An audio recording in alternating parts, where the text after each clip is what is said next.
Здравствуйте! В эфире программа «Формула счастья», ее ведущая Марина Карасик. Сегодня мы едем в Добровское село Радчино, в семью православного священника отца Анисима. Вместе с матушкой Серафимой они воспитывают 10 детей. Недавно в числе 5 лучших многодетных семей области глава региона Олег Королев вручил им ключи от новенькой «Газели». В Радчино эту семью ставят в пример другим, не только многодетным. Говорят, что отношения между родителями и детьми здесь отличаются удивительной любовью и безоговорочным послушанием. Радчинцы даже знают секрет. Почему? Потому что по рождению отец Анисим и матушка Серафима мусульмане. Христианство приняли уже взрослыми, и детей воспитывают в национальных традициях. Мы решили проверить, так ли это, и поехали в Радчино.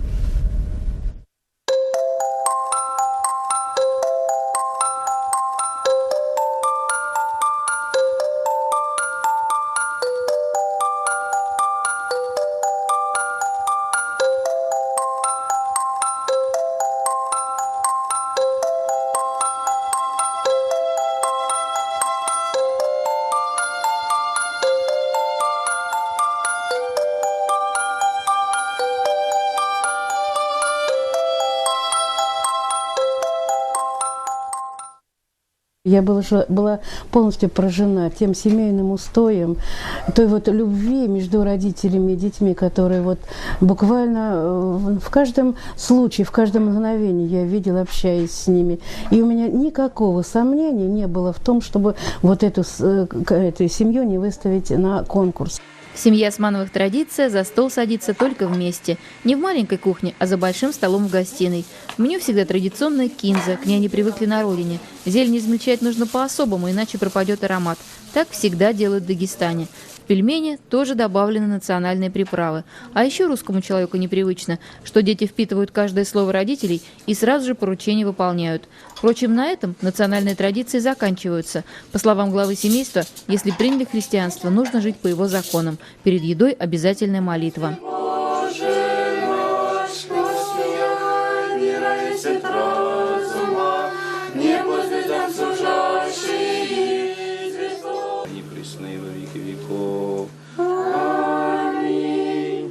Внешность кавказская, имена русские.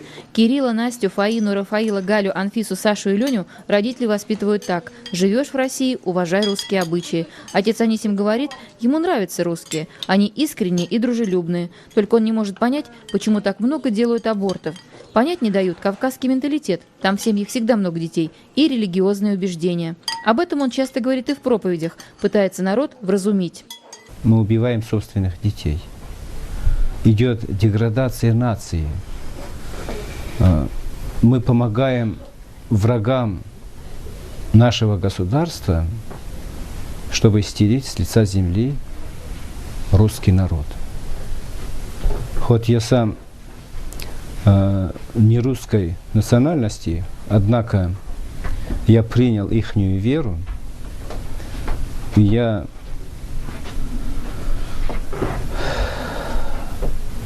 питаюсь духовной пищей, телом и кровью Христовою вместе с ними. Поэтому я очень переживаю за этот народ. Женились Османовы еще по мусульманской традиции. До свадьбы не дружили, не встречались. Их сосватали родители. Но отец Анисим признается, ни разу об этом не пожалел. А супругу полюбил сразу после женитьбы. Мы не поженились, нас поженили. Отец с матерью, родители. Вот. Я был в армии, засватали мне невесту. Приехал, через 10 дней, значит, была свадьба. А невесту свою видел за 3 дня до свадьбы на регистрации. Было, конечно, наверное, переживал, сейчас я не могу сказать, но, наверное, переживал. А потом увидел девушку, одетую в белоснежную одежду, вот, большой платок, вот, национальный. И, значит, в белых туфлях на высоком каблуке.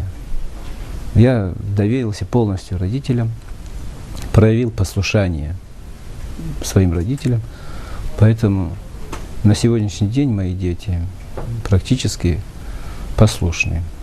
Нет противоречий. То есть, если я сказал, сделать нужно то. Даже самый малый, он обязательно это сделает. Дети для Османовых еще и подтверждение правильности их выбора.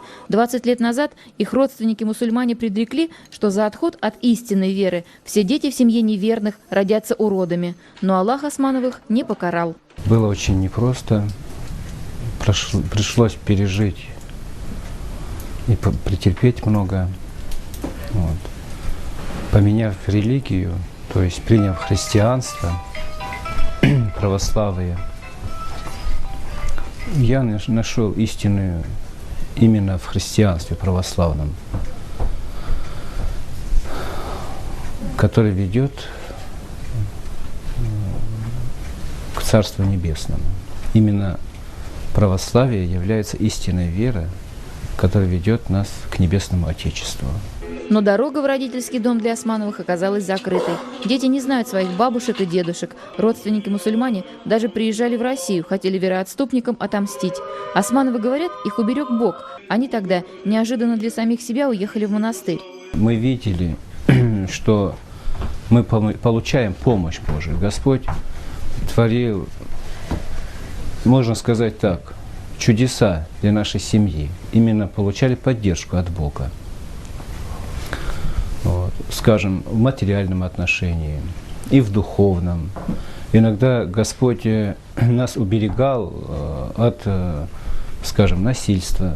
Один из главных и любимых праздников в семье – Рождество. Дети верят, что подарки им приносит Христос. На вопрос, какой он, отвечают: очень добрый, всех любит и всем желает добра. Рождество Христово, ангел прилетел. Он летел по небу, людям песню пел. Вы, люди, ликуйте, всем день торжествуйте, день Христова Рождества. Османовы всегда вместе, поэтому очень скучают по старшим, Максиму и Ирине. У них уже собственные семьи. Ирина учится в Питере в семинарии, Максим служит священником в Ельце. 20-летняя Фаина и 14-летняя Галя часто смотрят их фото. Говорят, жена брата Кристина совсем не похожа на нас. У нее светлая кожа и русые волосы, но мы ее очень любим. Она как будто в нашей семье родилась. Они стараются ловить там Димочку, укачать, если надо. Вот, а Христина вообще она очень добрая, отзывчивая. У них вот с мамой, ну с нашей мамой, как бы мнения очень часто совпадают. Но Христина как-то старается слушаться вот маму и свою, и нашу маму. Ну теперь уже у нее же 2 мамы. Османовы говорят, даже страшно вспомнить то, что мы пережили. Не хватало денег, чтобы обуть, одеть, накормить детей. Жили без всяких удобств. Матушка Серафима вспоминает, сил не хватало, постоянно хотелось спать. Она говорит спасибо мужу, тот всегда и во всем ей помогал. Анфиса у нас 7-й ребенок, до нее даже не было стиральной машинки, все это делала рука, ну, стирала ручную. Воды тоже в доме не было, с бассейна доставала, все это перестирывала, все это ручную. Ну, конечно, категорического времени свободной вообще не было. Им надо было и наварить, и к школе готовить, и они же каждый год делают то положение, то с малышом было. И через 1,5-2 года у нас дети рождались. А сейчас, слава Богу, благодарю Господу Богу, все условия. Сейчас они живут за счет хозяйства и огорода, а матушка Серафима наконец получила возможность отдохнуть. По хозяйству и по дому все делают дети. 20-летняя Фаина уже полноправная хозяйка на кухне. Правда, только по выходным и праздникам. В будние дни она в Липецке учится в медицинском колледже. Сегодня Фаина готовит цикав – национальный пирог с мясом и картофелем. Я очень люблю готовить. Вот, всегда как-то с удовольствием готовлю что-то. Ну, каждый раз стараюсь что-нибудь разное приготовить. Ну, вкусно, чтобы всем понравилось. Вот. Ну, убираться тоже люблю, чтобы было чисто. Правда, не всегда получается так, чтобы все так идеально, чисто. Ну, стараюсь. Фаина знает, чтобы стать хорошей женой и хозяйкой дома, нужно готовиться с детства. Этому ее научила мама. Я считаю, что вообще девушка, выходя замуж, она должна уметь как можно больше. Вот. И по хозяйству, и как бы и в духовном смысле, и в чисто вот материальном, ну как вот как-то вот, чтобы помогать, ну как-то нужно готовиться к тому, чтобы создать семью и как-то вот, ну, жить, воспитывать детей.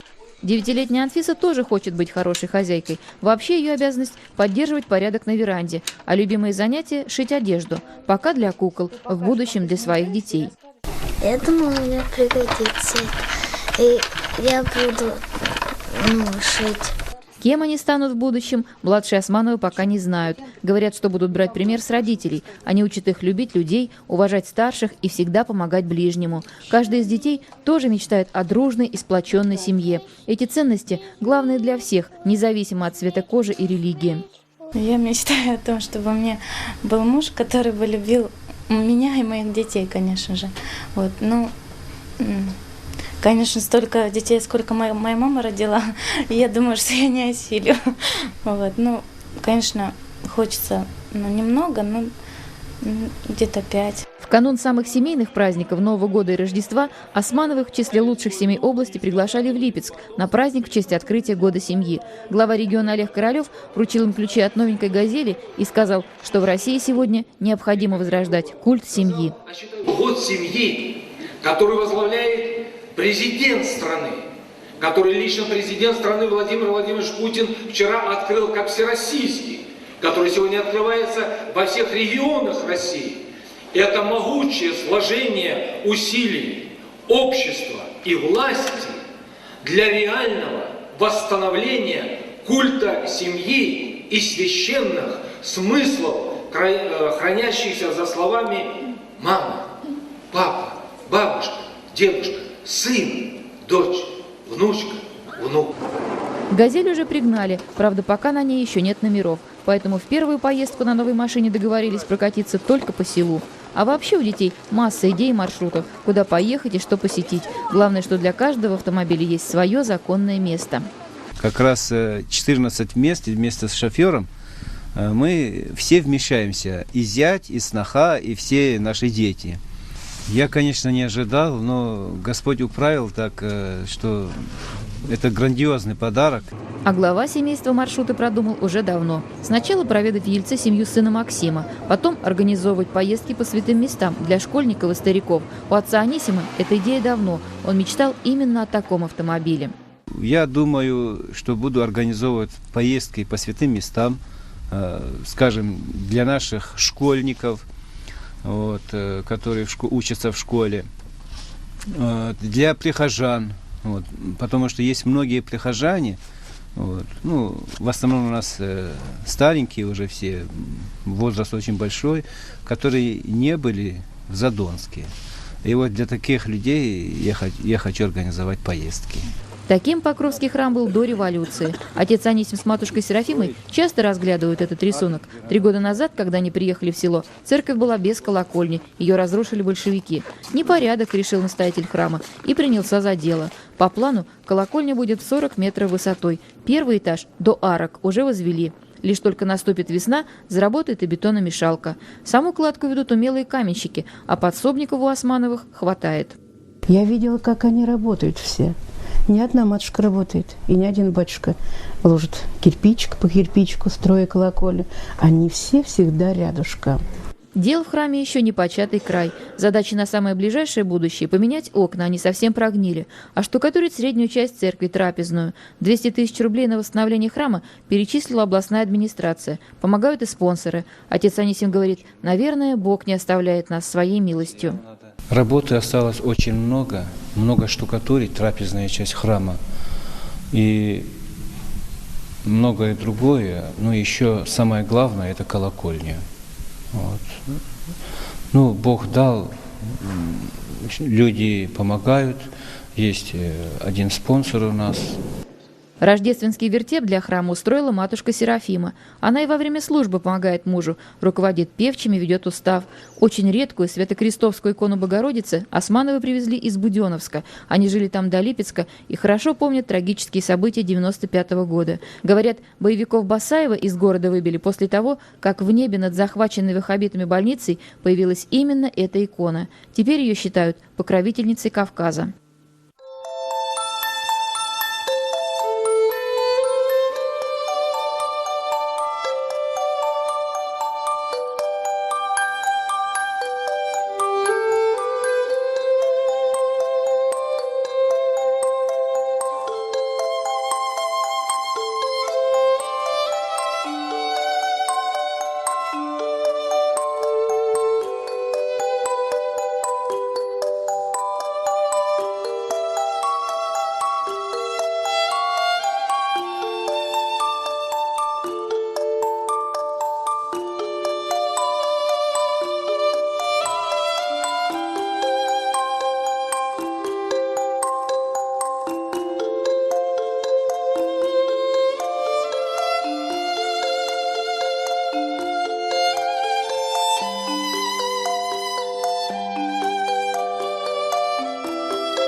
А покровительницей своей семьи Османовы считают матушку Серафиму. Именно благодаря ей дети растут в доме теплом, светлом, а главное – наполненном любовью.